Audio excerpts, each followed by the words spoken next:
السلام علیکم۔ قرآن مجید کو بطور تعویذ گلے میں لٹکانا اور بازو پر باندھنا کیسا ہے؟ اگر قرآن مجید کے ادب کا پاس اور رعایت ہو سکتی ہو تو جائز ہے۔ مکان دکان میں برکت کے لیے قرآن مجید کا پڑھنا یا پڑھوانا کیسا ہے؟ جائز ہے۔ قرآن مجید کی قسم کھانا کیسا ہے؟ قرآن مجید کی قسم کھانے سے منع کیا گیا ہے، اس لیے کہ قرآن مجید کی قسم کھانا مناسب نہیں، اور اگر کسی نے قسم کھا لی تو قسم ہو جائے گی اور اس قسم کے توڑنے سے کفارہ لازم آئے گا۔ قرآن مجید میت کے سرہانے قبر پر رکھنا کیسا ہے؟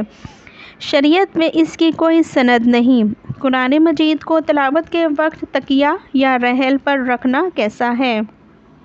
قرآن مجید کو تلاوت کے وقت پاک تکیہ، رحل یا کسی دوسری پاک اور اونچی چیز پر رکھنا افضل ہے۔ قرآن مجید کو چومنا، سینے سے لگانا، آنکھوں سے لگانا، پیشانی پر مس کرنا کیسا ہے؟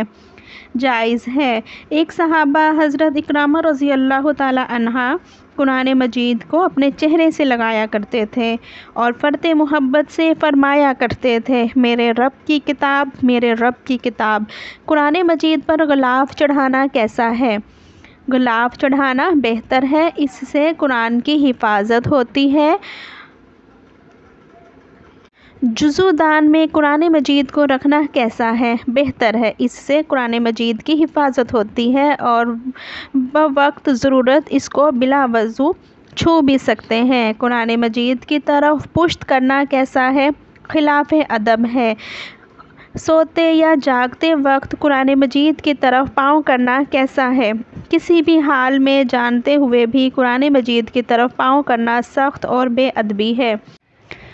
تلاوت سے پہلے تعوذ اور تسمیہ پڑھنا کیسا ہے؟ تلاوت سے پہلے تعوذ واجب اور تسمیہ مسنون ہے۔ دوران تلاوت اگر کوئی بات کرنی پڑے یا کسی وجہ سے تلاوت میں موقوف کرنی پڑے تو دوبارہ صرف تعوذ پڑھنا کافی ہے۔ تلاوت قرآن مجید کے دوران کوئی ضرورت پیش آ جائے تو کیا کرنا چاہیے؟ ادب کا تقاضا یہ ہے کہ قرآن مجید کو بند کر کے تلاوت روک دیں، صرف ضرورت سے فارغ ہو کر یکسوئی کے ساتھ پھر تلاوت میں مشغول ہو جائیں۔ نماز کی کن حالتوں میں قرآن مجید پڑھنا مکروہ ہے؟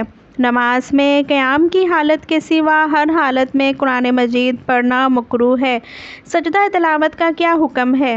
قرآن مجید میں 14 سجدے ہیں، ان میں سے کسی آیات سجدہ کے پڑھنے یا سننے سے سجدہ تلاوت واجب ہو جاتا ہے۔ آیات سجدہ کی تکرار کرنے سے کتنے سجدے واجب ہوں گے؟ ایک مجلس میں ایک آیات سجدہ کی خواہ کتنی ہی بار تکرار کی جائے، سب کے لیے ایک ہی سجدہ واجب ہوگا۔ سجدہ تلاوت کن اوقات میں منع ہے؟ جن اوقات میں فرض اور واجب نمازیں ممنوع ہیں، یعنی سورج نکلتے وقت، زوال کے وقت اور سورج کے غروب ہوتے وقت، انہی اوقات میں سجدہ تلاوت بھی منع ہے۔ اگر ان اوقات میں کسی نے آیات سجدہ پڑھی یا سنی تو وقت ممنوعہ گزر جانے کے بعد سجدہ کر لے۔ سجدہ تلاوت کا طریقہ کیا ہے؟